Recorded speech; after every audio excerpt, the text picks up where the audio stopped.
Сегодня в России отмечают День памяти и скорби. Ровно 77 лет назад началась Великая Отечественная война. Из Якутии в те годы на фронт ушли 62 тысячи якутян. И сегодня в Якутске на площади Победы почтили память о тех, кто не вернулся. А после минуты молчания все собравшиеся возложили цветы к мемориалу воинам-победителям. У нас в городе сейчас 83 участника войны. Конечно, это люди уже старше 90 лет, люди, которым уже трудно ходить, многие из них дома. И, конечно, этот день для них очень скорбный, так же, как и для всей нашей страны. Не случайно он действительно объявлен Днем памяти и скорби, потому что это один из самых трагических дней в нашей истории.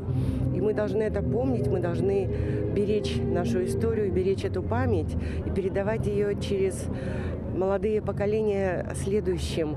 Сегодня еще живы те люди, которые помнят 41 год.